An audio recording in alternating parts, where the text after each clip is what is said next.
नमस्कार दोस्तों, आशा करता हूँ आप सब बहुत अच्छे होंगे। स्ट्रेट ज़ीरो में आपका बहुत बहुत स्वागत है दोस्तों। इस वीडियो में हम डिस्कस करेंगे एक्ट ऑफ गॉड के बारे में, यानी भगवान के द्वारा जो आपदा आती है या भगवान का उसमें हाथ होता है एक्चुअली एक्ट ऑफ गॉड के अकॉर्डिंग, तो उसको हम भगवान के द्वारा कृत्य या फिर भगवान के द्वारा अपकृत्य किया गया कार्य कहते हैं। जैसे अगर सुनामी आ जाना, भूकंप आ जाना, किसी के ऊपर गाज गिर जाना, बिजली गिर जाना, उसको हम एक्ट ऑफ गॉड या फिर भगवान के द्वारा किया हुआ कृत्य उसके अंतर्गत हम लाते हैं। अब दोस्तों, इस एक्ट ऑफ गॉड में कोई स्पेशल आप यहाँ पे धर्म सेटिस्फाई नहीं कर सकते, धर्म यहाँ पे आप स्पेशल नहीं दे सकते, क्योंकि यहाँ पे भगवान से तात्पर्य होता है हिंदू, मुस्लिम, क्रिश्चियन, यहूदी, कोई भी एनीवन धर्म का कोई भी फॉलो करने वाला व्यक्ति हो, उसके ऊपर अगर प्रकृति द्वारा किया गया कोई अपराध है या प्रकृति ने उसको नुकसान पहुंचाया है, तो वो एक्ट ऑफ गॉड की श्रेणी में चला जाएगा, भगवान के द्वारा किया हुआ अपकृत्य में चला जाएगा। मैं आपको सिंपल सा इसका एक उदाहरण देना चाहूँगा। आपने ओ माई गॉड मूवी, जो OMG मूवी आपने देखी होगी, परेश रावल और अक्षय कुमार वाली, उसमें वो एक स्पेशल तरीके से डिफाइन करते हैं कि चूंकि जो परेश रावल होते हैं उनकी दुकान जो है वो भूकंप के माध्यम से गिर जाती है, तब वो जाके क्लेम कर देते हैं मंदिर और इंश्योरेंस, चूंकि इंश्योरेंस पर उनके हस्ताक्षर होते हैं कि भैया इंश्योरेंस की जो टर्म एंड कंडीशन है उसको आप यहाँ पे एग्री करते हो, तब जाके आप उस पर सिग्नेचर करते हो। लेकिन अगर आपका कोई कृत्य भगवान के द्वारा हुआ है या आपकी कोई ज़मीन, कोई भूमि भगवान के द्वारा वो भूस्खलित हुई है या आपका घर गिरा है किसी प्राकृतिक आपदा के द्वारा, तो आप उसका पैसा कहाँ से वसूलोगे या फिर आप उसका जो एक रिफंड है या हम कहें उसका जो रिलीफ है वो आप कहाँ से लोगे। तो इस पर उनने फिल्म को दर्शाया है और इस फिल्म का काफ़ी विरोध भी हुआ था दोस्तों, क्योंकि इस पर काफ़ी ज़्यादा यहाँ पे नास्तिकता वाली चीज़ें जो सामने आई या भगवान को ना मानने वाली चीज़ें जो सामने आई उसको यहाँ पे दर्शाया गया। लेकिन दोस्तों, हमारे इस यूनिवर्स में, हमारे इस ब्रह्मांड में कोई ऐसी चीज़ है जो हमारे इस यूनिवर्स को चला रही है। हम चाहे उसको भगवान नाम दें, चाहे अल्लाह नाम दें, चाहे ईश्वर नाम दें या फिर कोई देवीय शक्ति नाम दें जिसको डिवाइन पावर कहते हैं, तो इस तरीके से हम हर एक धर्म के लोग अपने अपने तरीके से अपनी अपनी सुविधा के अकॉर्डिंग उस देवीय कृत्य को, उस भगवान को, उस ईश्वर को, उस अल्लाह को एक स्वरूप दे देते हैं कि भैया इनकी वजह से हमारा एक कृत्य हुआ है या इनकी वजह से हमारी दुकान को, हमारे घर को या जो भी हमें नुकसान हुआ है वो इनकी वजह से यहाँ पे हुआ है, वो देवीय या नेचुरल जो प्रकृति ने उनके साथ किया है। दोस्तों, जो नेचुरल डिजास्टर होते हैं आप सभी जानते हैं कि जैसे बाढ़, भूकंप, बिजली, सुनामी, इन सभी अर्थक्वेक जैसे जो बड़े बड़े नेचुरल डिजास्टर हैं वो सभी यहाँ पे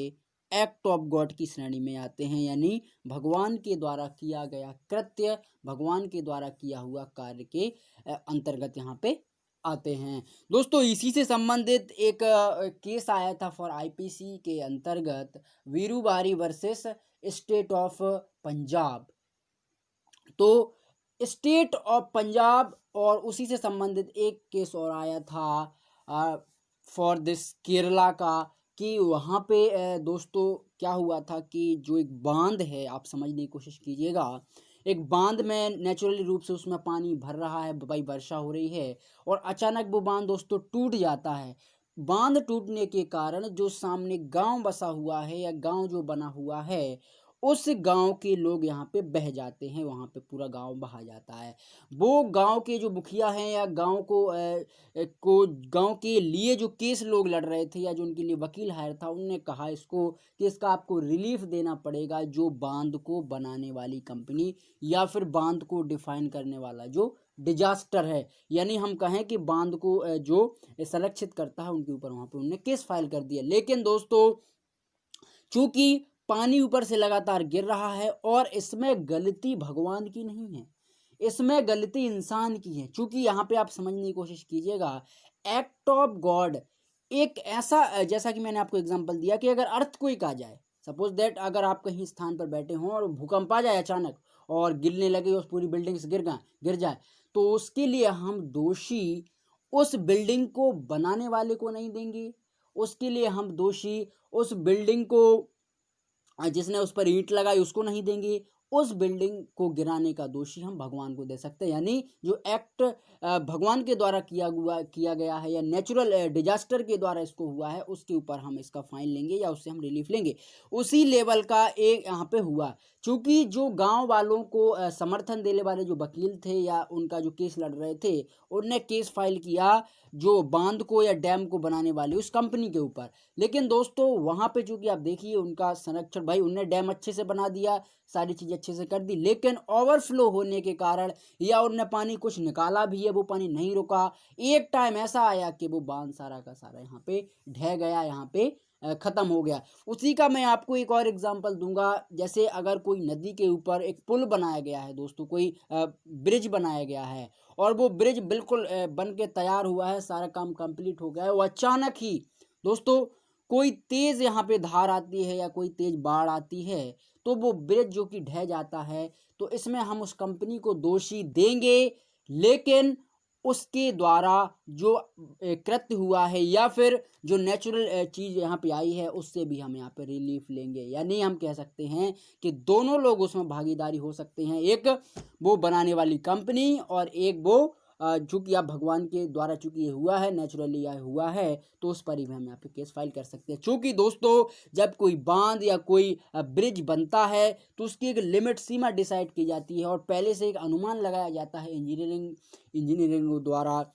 या फिर जो उसको बनाने वाले हैं उनके द्वारा, कि भैया अगर ये डैम जो है इससे ऊपर अगर पानी निकलता है या इससे ऊपर ओवरफ्लो करता है तो आप इसको किस तरीके से मैनेज करोगे। तो इस सारा श्रेय हम कह सकते हैं कि 50% जो श्रेय है वो बनाने वाले को जाएगा और 50% आप रिलीफ ले सकते हो इन लोगों से। यानी हम कहें जो इसको नेचुरल डिजास्टर या फिर नेचुरल डिजास्टर मैनेजमेंट से। तो इस तरीके से हम इस एक्ट ऑफ गॉड की जो परिभाषा है उसको हम डिफाइन करते हैं दोस्तों। उसी प्रकार से अगर कहीं ज्वालामुखी फूट जाए या किसी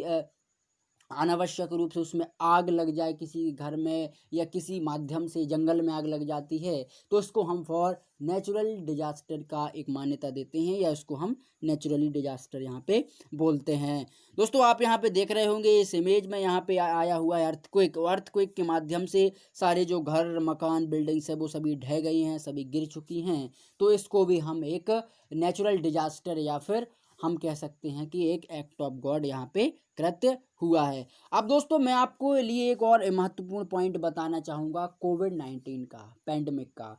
और इस पैंडेमिक में दोस्तों दुनिया की सबसे बड़ी अर्थव्यवस्थाएं, चाहे वो चाइना की हो, रशिया की हो, अमेरिका की हो, यहाँ तक कि जापान और भारत की हो, वो सभी यहाँ पे नीचे जा रही हैं, डाउन जा रही हैं। अब इन नीची जाती हुई अर्थव्यवस्था को दोस्तों, चूंकि कोविड है, चारों तरफ कोरोना वायरस का माहौल है, कोविड-19 पैंडेमिक फैला हुआ है, तो इसको क्या दोष, हम क्या इस कोविड-19 को एक्ट ऑफ गॉड यहाँ पे कह सकते हैं। तो दोस्तों मैं आपको बता दूं कि कोविड-19 को हम भले ही एक्ट ऑफ गॉड कहें, लेकिन अगर किसी कंट्री की अर्थव्यवस्था नीचे जाती है या डाउन जाती है, चाहे वो हमारा भारत हो, अमेरिका हो या फिर रशिया और चाइना क्यों ना हो, तो इसके लिए हम भगवान को दोषी नहीं ठहरा सकते हैं। इसके लिए हम उस परमात्मा को और ईश्वर को दोषी नहीं ठहरा सकते हैं, या हम ये नहीं कह सकते कि ये भगवान के द्वारा किया हुआ कृत्य है। क्योंकि दोस्तों ऐसे जो डिजास्टर हैं या ऐसी जो महामारी या कोई बड़े पैंडेमिक फैलते हैं, वो ऐसा तो है नहीं कि पहली बार फैला है। इससे पहले भी कई बड़ी बड़ी महामारियाँ आई हैं, जैसे छोटी माता, बड़ी माता जैसी बड़ी बड़ी महामारियाँ, चेचक जैसी खतरनाक हर एक कंट्री में महामारियाँ आती रही हैं। आज से मैं 1800 और 90s की अगर बात करूं तो उस टाइम पे तो ऐसा तो है नहीं कि सभी कंट्रियों में रिसेशन आ गया हो या सभी कंट्रियों की इकोनॉमी ढह गई हो। उससे पहले हर एक देश अपनी एक रणनीति तैयार करता है कि भैया अगर कोई ऐसा डिजास्टर या ऐसी कोई प्रॉब्लम आती है तो हम अपनी इकोनॉमी को कैसे बूस्टअप कर पाएँ, कैसे हम अपनी इकोनॉमी को आगे बढ़ा पाएँ। लेकिन दोस्तों दुर्भाग्य ये है कि हमारे कई ऐसे देश हैं जहाँ पे जो उनके वित्त मंत्री या उनके जो सीनियर आला अधिकारी होते हैं वो यहाँ पे बोल देते हैं कि भैया ये तो भगवान के द्वारा किया हुआ कृत्य है या इसको लिए भगवान जिम्मेदार है। अगर इकोनॉमी गिरती है, इकोनॉमी ढलती है, तो उसमें भगवान का कार्य है। जैसा कि मैं आपको एग्जांपल दूंगा, भारत के वित्त मंत्री श्री निर्मला सीतारमण जी ने ऐसा स्टेटमेंट दिया है कि इकोनॉमी का ढलना, इकोनॉमी का गिरना एक्ट ऑफ गॉड है, this is our natural disaster, यानी ये भगवान के द्वारा किया हुआ है और इसमें हमारा कोई हाथ नहीं। ये दोस्तों सरासर एक पल्ला झाड़ने वाली बात है, सरासर देश के साथ एक हिसाब से एक गद्दारी वाला मैं आपको यहाँ पे कह सकता हूँ, क्योंकि आपके हाथ में सारी इकोनॉमी है, आपके हाथ में सारी अर्थव्यवस्था है और आप ही अगर कह दोगे कि भैया ये तो भगवान के द्वारा किया हुआ है या भगवान ने इसको किया है, तो इसके लिए कौन जिम्मेदार होगा या इसके लिए कौन यहाँ पे सोचेगा कि हमारा देश कैसा है, हमारे देश की इकोनॉमी कैसे चलेगी, हमारा देश कैसे बूस्ट अप होगा, कैसे हम अपनी चीज़ों को आगे यहाँ पे बढ़ा पाएंगे, कैसे विश्व शक्ति जो बनने का ख्वाब जो है वो हमारा यहाँ पे पूरा होगा। तो दोस्तों इस तरीके की जो स्टेटमेंट है या इस तरीके के जो कृत्य हैं वो हमें ऑलमोस्ट अपने देश भारत में देखने को मिल रहे हैं। तो दोस्तों आशा करता हूँ आप इसे ज़रूर समझे होंगे और अगर आपको वीडियो पसंद आया है तो चैनल को ज़रूर आप सब्सक्राइब करें, फ्रेंडों के साथ भी आप शेयर आउट कर सकते हैं। Thank you.